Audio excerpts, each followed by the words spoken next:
Welcome to Blaise the Trail podcast, bringing you authentic and vulnerable stories that will inspire you to breathe fire on this world and become your own hero.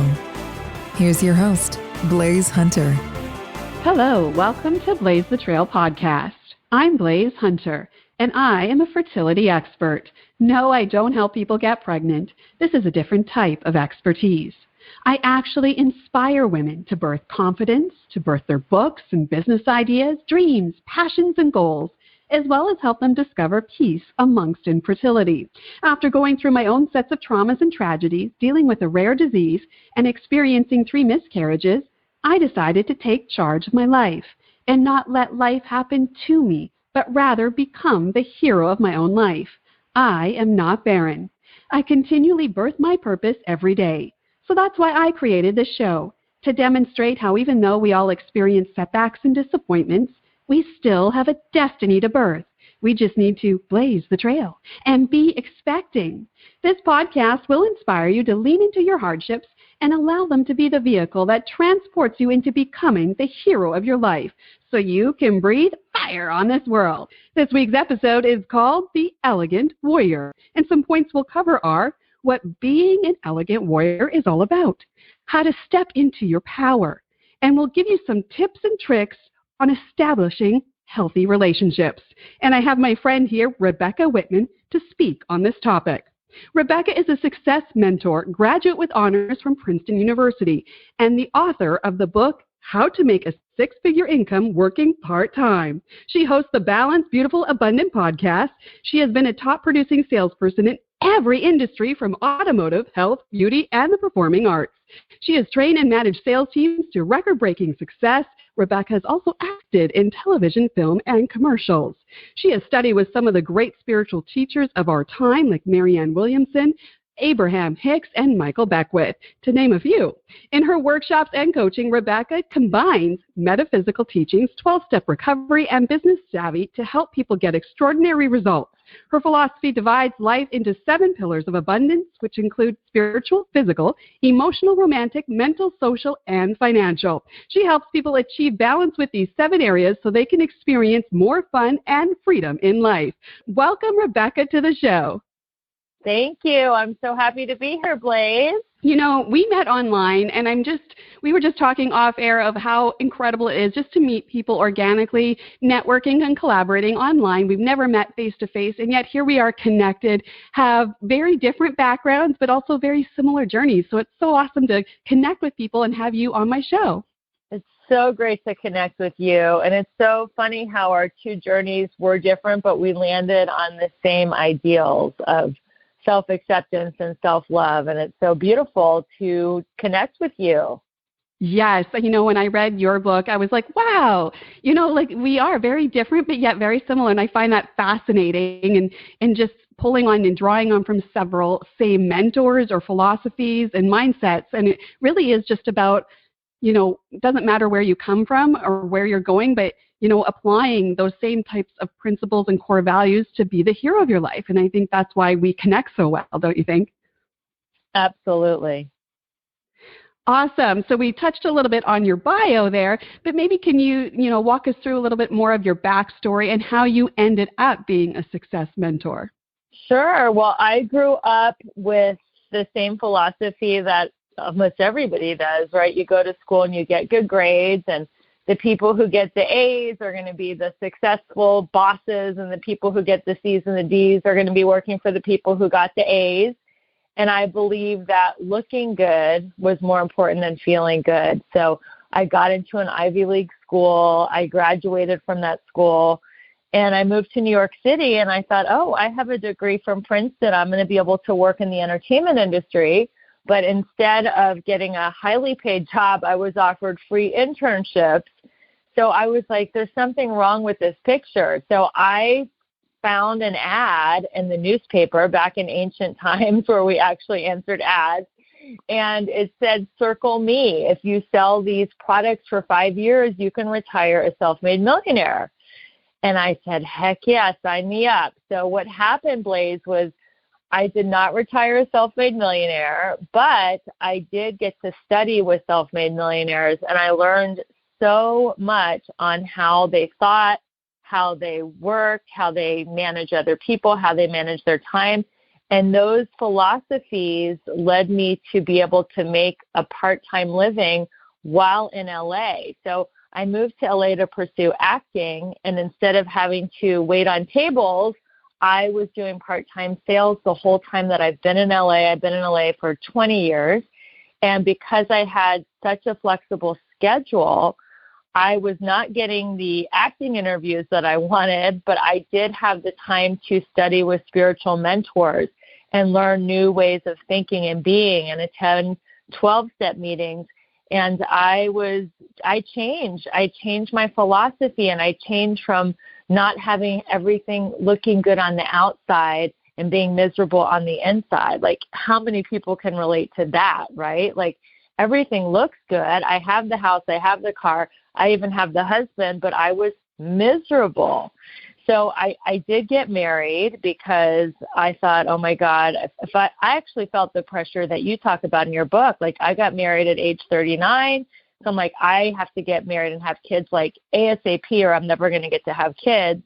And it was a toxic marriage, and it was really, really painful. And I remember sitting with him in a therapist's office, and the therapist just asked me, Rebecca, do you want to be married to this man? And a voice, it was that still small voice, it came through me, and it said, I want a life of ease, grace, and spiritual dignity. And that was a huge turning point for me. And I was able to leave that marriage. My dad was actually dying at the same time as my marriage was dissolving. And he had asked me, will you write something, Rebecca? I don't care if it's a book, an essay, or an article. I really think your life view is different and the world needs to hear about it.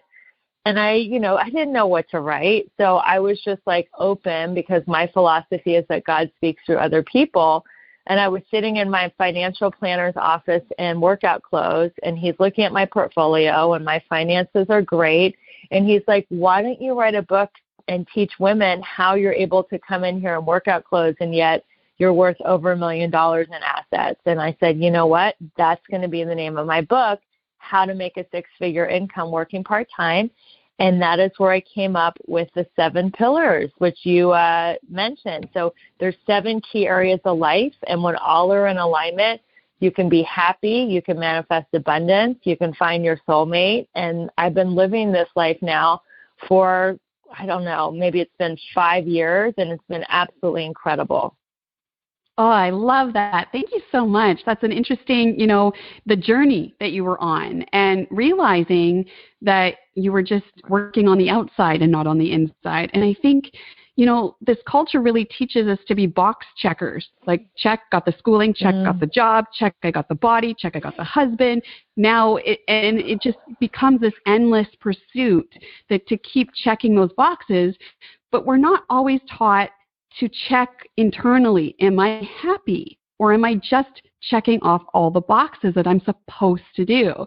And I think that's fascinating that you realized that it really didn't make you happy just checking all those boxes. You got to check the box inside, whether I'm actually at peace and happy, right?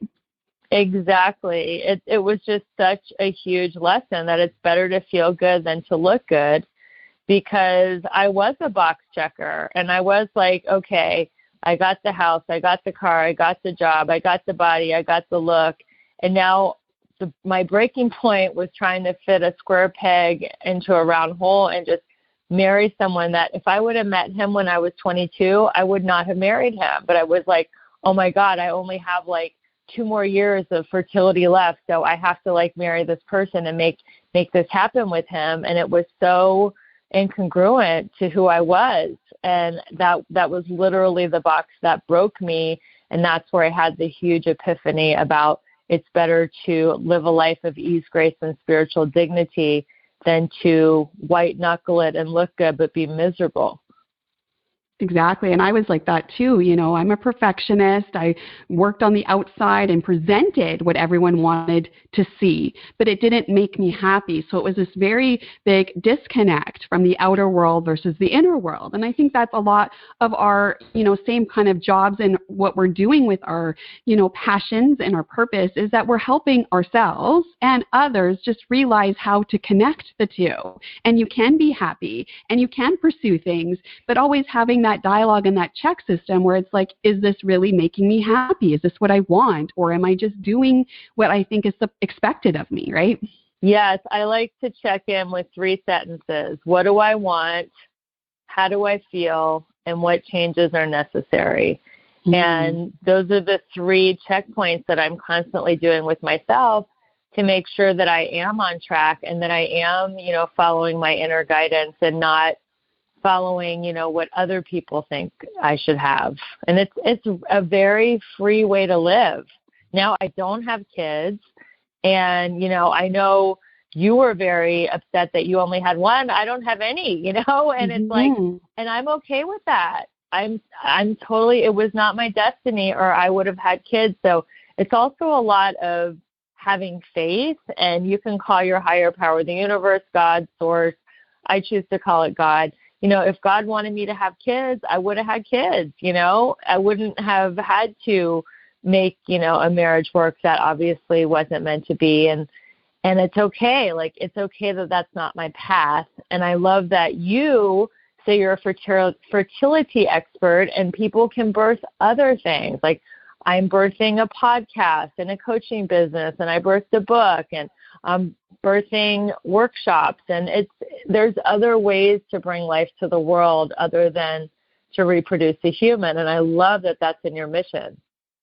Thank you. Yeah, I just think that we all have a destiny to birth, like how I say that, but like redefining what mother means to you and your own unique life, because it doesn't have to be confined to this one label. Because once we do that, then if you don't fit that, then you feel inadequate.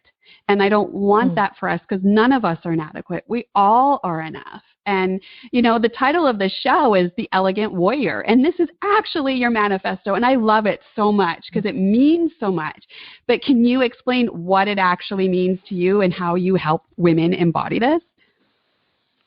Yeah, so an elegant warrior is a way of being. So elegance to me means balance. It means having balance in your life between your spirituality and your physical fitness and your romantic life and your social life and your financial life. So elegance is a way of being where life doesn't have to be hard. Like, we're taught work hard, play hard. And to me, that's a very masculine paradigm where you have to like be a workaholic and everything has to be hard to be worth it. Like, elegance to me is just having a life of ease and balance. And you actually can manifest more and have way more fun when you're in the flow of the universe. They actually scientifically have proven flow state is real. And that's where things are just coming easy for us. We're in the moment. We're in the zone. You can see it in professional athletes when time stops. So elegance is just a beautiful way of being. And warrior is similar to your avatar. To me, warrior is about not being a slave to the dictates of society. It's not about relinquishing your power to what other people think you should be. It's not about, you know, being a people pleaser. It's about being a stand for yourself and what you want and going for it and not caring what other people think. I think the biggest part of being a warrior is about being authentic and being true to yourself in every way and not caring what people think. And that, in this day and age, is a warrior, because we're socialized to do everything, especially as women. We're socialized to be people pleasers and to do everything for everybody else and for approval. And being a warrior is like putting your stake in the ground and saying, not here, not now, not me. I am going to be my authentic self. So that is the explanation of what an elegant warrior is. Oh, that's fantastic. I love your definition of that. And I love how you're bringing, you know, almost like the feminine and the masculine together. And elegance doesn't have to be weak. elegance is a presence. It's grace. It's powerful, just in a very different way than the very brute warrior kind of mentality. But you need both. You can't just be in one or the other. You need both. And I love how you marry those two together. So that's a fabulous kind of manifesto and mission to really bring to the world. So I applaud you for that. Thank you. I've never thought of it that way, as bringing the masculine and the feminine together, but it is true. You can actually be feminine and still achieve and be a warrior and go for big goals and dreams, and do it in a flowing, easy way. So I think a lot of people mistake elegance with passivity, but it's not passive. No. Yeah. Because I definitely like that quote. It's something about being a river, and a river has got this elegance to it, but it's so powerful, and yet it's flow. It goes with the flow, but a river can erode mountains. That's how powerful it is. But you got to kind of shift your perception of what powerful means, right? And allow both to come into your life and step into that when it's needed. So it's really knowing who you are and what is around you, and step into that when you need to, right? I think it's not even about stepping into your power when you need it. I think if you're always coming from the most loving place possible in any moment, that you'll be in your power, and you'll respond appropriately, because to me, God is love. So if I'm constantly coming from a loving place, whether it's business, personal, in line at the grocery store, in traffic, I'm always going to be in my power. I love that. That's so true. And it's always going back to that of embodying that love for yourself, love for others, right? And that's strong. Being a stand for love. I mean, if you look at people like Martin Luther King and Mother Teresa and JFK and Barack Obama, it takes strength to be a stand for love when in a world where people, especially now, there's never been such a hateful, angry collective. So to actually step away from that vibration, which is negative and angry, and be a stand for love, it takes a lot of strength and a lot of power. So true. I echo those words completely. And, it's just such an amazing thing to do, and a gift to give yourself when you can walk in full love for yourself. And I think that's what's lacking. So I think that's what my messages and your messages and in our own unique ways is about love, a love for ourselves and love for the world. And, I just loved your book, and I read it, and I was fascinated of how we are very similar in our mindsets and our approaches. And I believe you only get to that point and that way of thinking when you actually face some deep stuff in your life and turn towards it and walk through it. And you had mentioned in your book that you had body image issues, and you also had an addiction problem. So can you walk us through that a little bit and share how you came to battle that and conquer those issues? Yeah, well, it's so funny because I'll talk about my eating issues, which I've never talked about on any podcast. So I'm about to #get real. Wow. Yay. So in I just got chills because I've never talked about this publicly. So in high school, I had my heart really broken for the first time, and I was best friends with a guy, and, we were intimate for the first time, and then he completely ignored me, which is just so devastating at any age, but especially when you're 16. And I just couldn't eat after that. I got so depressed and upset, and I felt so abandoned by him that I just couldn't eat after that. So I had about a 1-year bout with anorexia. And then when I got to college, I went to the other extreme, and I got into this great college. I felt like a fish out of water because I was from a Midwest public school, and all the other kids were from boarding school, and my addiction to alcohol and food really took off because it made me feel safe, which that's what addictions do. We have an emptiness or a pain in our heart, and the addictions literally fill that pain. I was drinking alcoholically, and then I would drink to the point of blacking out, and when I was in a blackout, my food addiction kicked in. So I would go through all the care packages of my roommates' in our dorm room and eat like cookies and whatever I could find in the dorm room. And then I would wander the halls of the dorm and like eat people's leftover pizza, because people would order pizza and like leave the pizza box in the hallway. And I would either throw up or pass out. And it was just like a vicious cycle of drinking and eating and drinking and eating. And it was painful. Like, I hated myself, and I felt so out of place and so like apart from, so lonely. And the food and the alcohol made me feel safe. And what happened was I got into a relationship with this guy, and he and I broke up, and it was really painful. And I did a fake suicide attempt. So I staged it. I wore all black. I played The Cure, and I took a bottle of Tylenol cold medicine. And I got taken to the student infirmary, and I spoke to the school psychiatrist, and he asked me to take this test. Are you an alcoholic? Which I, of course, passed with flying colors. And he asked if he could send a student from AA to the hospital room to talk to me about AA, Alcoholics Anonymous. And I said, sure. So she came to the hospital. And then when I got out of the hospital, I met her, and we walked to a meeting on campus. And that is when I had my huge spiritual awakening. I got a relationship with a higher power. I started working the 12 steps, and my whole life opened up because I was able to surrender everything, all this pain, all this loneliness, to this higher power that was love. So yeah, that was my big bottom and my huge struggle with food and alcohol. Wow. Thank you so much for sharing that. I feel very honored that you're sharing that part and showing our listeners, we all have, ugly pasts. It's what you do with them, though. Like, it's not about, you and me have perfect lives. We don't. We all have issues. We've all had setbacks, but it's like what you do with it. And, just talking about it helps ourselves free ourselves from it, but also may help somebody else that may be going through the same issues, right? Absolutely. If you are struggling with any kind of addiction, it could be shopping, gambling, sex, food, alcohol, love, drugs, like, there are places that can help you. There are treatment centers.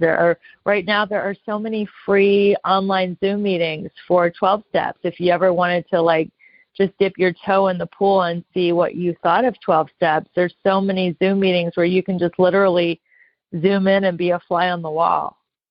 Yes. And it's interesting that you talked about, going through a breakup, and that kind of was a catalyst to, going to things that numbed it or made you feel better, feel safe. And often it is a trauma that we face or something that we've gone through that triggers, this wound, and we go looking to make us feel better. And, I appreciate your honesty there, because it's amazing. Another thing that we've been connected with. So a couple of things for me that triggered me in deep depression and low self-worth was a breakup from a boyfriend in high school. And then my dad, when I was 21, faked his own death. And that was terribly traumatic for me. And we never spoke about it again. He returned home, and we literally never talked about it again. And so I just masked that up and went to coping things that were bad for me. And then I developed this thing where I am not worthy and men reject me. Men aren't safe. So then it created this pattern of me seeking out very abusive relationships, because that almost felt normal, that men were toxic and unsafe. And so I sought that out for a long period of my life. And it's amazing how those traumas then create further traumas, because then we go to unhealthy coping mechanisms like, eating disorders and, drugs or alcohol or toxic relationships or whatever, right? And it's about facing that. And you had this epiphany. You went and you faced the wounds and you healed. And Rumi once said, the wound is where the light enters you. So it's that's what the message is. We can't escape the wound. We can't exhaust it with exercise, drown it out by alcohol, clean it with OCD to get away from the mess. You just actually have to face it and heal from it, right? Absolutely. Yeah, I So love that Rumi quote. I think I you know. said that in your book. It sounds familiar. Oh, it is. It's always a constant reminder when I want to hide from, the not so perfect part of my life. It's like, no, that's where the healing comes from, right? So like just do away with it once you face it. And, we talked a little bit about these relationships, and you experienced a divorce, and you did a lot of personal growth working around that and surrounding relationships. And we have a mutual type of mentor that we go to, is that Allison A. Armstrong. You quoted her in your book. So did I. I found that so amazing. She's fabulous. What have you learned about being in a healthy relationship, and how does this apply to being an elegant warrior? Well, let me just give a shout out to Allison Armstrong. She is going to be on my podcast, the Balanced, Beautiful, Abundant Show, in January. So everybody tune in to the Balanced, Beautiful, Abundant Show. And she is such a huge mentor of mine in the area of relationships. So what I learned from Allison was partnership. That's what she teaches. It's all about communication.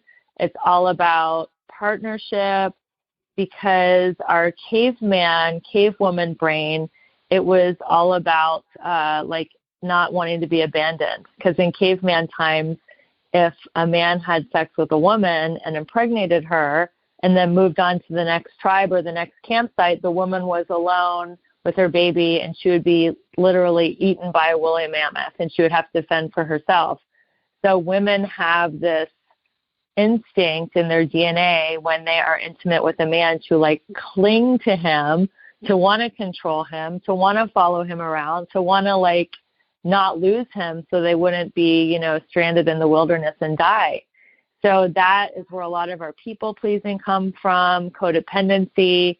So what I learned is how to be interdependent rather than codependent, and that I can have a fully actualized, beautiful life apart from my relationship, and then bring that to the relationship rather than making the relationship my whole life and being codependent. Oh, yes, totally agree.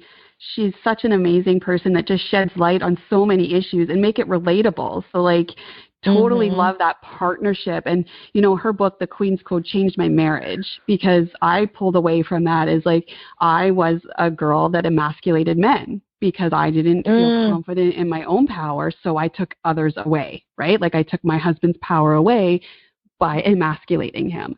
And it was this huge pinnacle moment when I asked him, I'm like, oh, when I say these things, do I emasculate you? And he was so honest. And he was like, yeah. And it was just poof, wow, that was not my intention, consciously. But I was doing it because internally I did not feel like I had my own power. So that was a 180 in our marriage when I just stopped emasculating him. And I stood in my power, and he had his power. And now we are a partnership with lots of power, but we are operating in our own. No one's stepping on each other, right? Yeah, that was a huge part of her training. And we actually had to take an oath in front of the seminar that we would stop emasculating men. And you know what? Some women couldn't do it, and they left the seminar. That's they just literally, they couldn't agree to do it. And I think we're in a society that is very emasculating of men right now, because women are coming into their power, but women can come into their power and celebrate men. And that's why her seminar was called Celebrating Men, Satisfying Women. You can celebrate men and still come into your power, women. We don't have to we don't have to take their power to get ours. There's enough power for both men and women. And that's why I love the concept of a power couple. Yes. And it was amazing, because you'll see the results. And I have many women that say, well, why should I change and do this when they don't do that? And I promise you, the moment you start implementing these positive changes in your life, you will see an immediate change, because they're reflecting off of what you're giving off. And so I started to fan my own flame and not take away from my husband. And he in turn stepped into his own purpose and power without taking mine away. And he actually fanned my flame. It was such an amazing organic process, just by me stopping from taking others' power away, right? And just owning my own. Because we have infinite power within. We just need to tap into that, right? Absolutely. Oh, I love this conversation. And, it's all about having healthy relationships with ourselves so that then totally is the ripple effect of how to create a healthy relationship with others, whether it is your partner, other friends, your family, your children. It's all stemming from the core of having that healthy relationship with self, loving yourself. And I think that is the essence of Elegant Warrior, like you said, is walking in love, right? Absolutely. Being a fierce stand for love.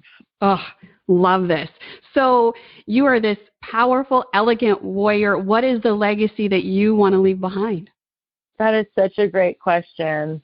Wow. The legacy that I want to leave behind is for people to actually be kinder to each other and to lift each other up, and that all things are working together for the highest good of all. Like what's good for me is good for you, and just lifting people up. Like how can you lift the vibe of the room up at a party? How can you lift a conversation in an elevator up? How can you lift someone up at the cashier checkout line? Like just constantly, how can I be a stand for love and lift people up? So when I walk into the room, people feel the love, and when people walk away from me, they feel like their day shifted because they felt the love. So that's what I want to be my legacy. How can others lift each other up more? That's fabulous. I love that. And that's such an incredible footprint to leave, is that powerful message of love and kindness and a positive impact, right? So I just honor that. Thank you so much. You are welcome. No one's ever asked me that question in that way. So Really? Yeah, okay, that's going to be my legacy. It's just how I live. But then I'm like, well, how I live, it's the legacy that I'm going to leave. And that's what I want other people to be inspired by, and also want to be an uplifting force in the world. So that was a great question. Oh, thanks so much for being so honest and showing up. I love that you're facing all of that and really thinking about it. And that's what, my goal is, to really just help the population, help the world think and reflect and really be genuine and authentic in our answers rather than just rehearsed ones. Because I was that girl. I'm a radio broadcaster. I'm a PR person. It's all about the rehearsing of the dialogue. And I'm like, no, I've had to completely change all those tactics and just be real. And yes, sometimes I flub up. Sometimes I say the wrong thing, but it's honest, right? Right. Awesome. So what's next for you? What are you working on? You've talked about your podcast, and how can people, connect with you or work with you? Yeah, so I'm super excited. So I just announced this today. I've only announced it to my live-in boyfriend. I am having a very powerful intention-setting free workshop on December 27th. It's going to be a way to set your goals and intentions for the new year. And we're going to break down each of the 7 pillars of abundance and set affirmations in those areas. So you can have 3 affirmations in 7 areas, 21 beautiful affirmations that will help you achieve everything you want in the new year. And this is going to be a free workshop. It's going to be on December 27th, and it's going to be at 3 p.m. Pacific Standard Time. And I will give you that information to share with your followers. And then on January 4th, the following Monday, we are going to start our Elegant Warrior training, where for the first 7 weeks of the year, we're going to focus on these 7 pillars of abundance. So the first week, we're going to focus on our spirituality and how we can get a great morning practice that helps us stay tuned in, tapped in, and turned on. The second week is going to be focusing on our physical fitness, how we can exercise and move our bodies and eat healthy in a way that serves our health for this time when we all need to be as healthy as possible. The next area is going to be our emotional life. So we're going to talk about how to stay emotionally centered and not get triggered. Hello, these times are so triggering. And then we're going to talk about our romantic life. If we're in a relationship, how can we deepen the intimacy? If we don't have our relationship, how can we manifest our soulmate in the new year? We're going to talk about our mental life, how we can grow and expand our mind in the new year. We're going to talk about our social life, how we can be around other uplifting, positive, amazing people so we can have fun and get support as we achieve our goals and dreams. And then finally, we're going to talk about our financial game plan for the new year. How much money do we want? How do we want to do it? Do we need a side hustle? Do we need to quit our job? And all those things about time management that will help serve us in our financial goals. So it's going to be freaking amazing. It's the best way ever to start the new year. I really hope to see some of your listeners at the free intention and goal setting workshop, and some will go on to do these 7 weeks. So you can start 2021 like sprinting with a lot of momentum. That's my goal. So I'm super excited. Oh, I love it. This is exciting. I can't wait to sign up for that. And if people want to, where do they go? Yeah, so you can connect with me on Instagram and Twitter. I spend the most time on Instagram. It's at Rebecca E. Whitman, RebeccaEWhitman. And my website is RebeccaElizabethWhitman.com. You can also get my book on Amazon or Audible. And yeah, I would love to hear from you, answer questions, stay connected with anyone who's resonating with the things that we're talking about today, because that means you're my tribe. So I'm super excited to meet you. Thank you so much. Awesome. Well, it was such a pleasure to have you on today. Is there anything else you want to add? I just would encourage your listeners to find joy in each day. Ask yourself in the morning, how can I find my joy today?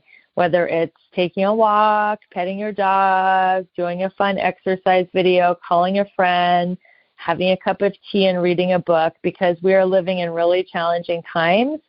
So it's really up to us to cultivate joy, and joy is the evidence of God. And if you find something to be joyous about every day, you'll string together several days, and then before you know it, you'll have a joyous life. So that is the message I want to leave with. Oh, that's a great message. Thank you so much. I really appreciate it, Rebecca. We'll just recap what we talked about today: how to be in a state of elegance. Being a warrior is about being authentic. Your power is all about being in the power of love. Having healthy partnerships are so vital. And ask yourself, what is the legacy you want to leave behind? And start working towards that each day. Thank you so much, Rebecca, for hopping on today and just having this wonderful, authentic conversation with me. It was absolutely incredible. I loved our conversation, and thank you so much for having me on your show. Perfect. If you want to learn more about my consulting programs, purchase my book, or have me speak at your next event, visit blaisehunter.com. I do have a free offer for everyone today. When we feel lost in our day with overwhelm and anxiety, I have a free map video that brings you back to a place of peace and balance, because when we're driving and we feel lost, what do? We Google Maps that stuff, right? We go to the map. So I've created a little mini map video for everyone to guide you back through the maze of life of overwhelm and anxiety and get you to that place of peace and balance so you can be the hero of your life every day. That's it for this week's episode. Challenge yourself to be vulnerable, lean into the difficulties, and have those open conversations so we can rise up as the heroes of our lives, and let us breathe fire together. If you've enjoyed this show, please subscribe and support Blaise the Trail podcast. Reviews are always welcome and very much appreciated. Thanks for listening. I'm Blaise Hunter. You've been listening to Blaise the Trail with Blaise Hunter. To learn more about how you can breathe fire and unleash the hero within, or to listen to past episodes, visit blaisehunter.com.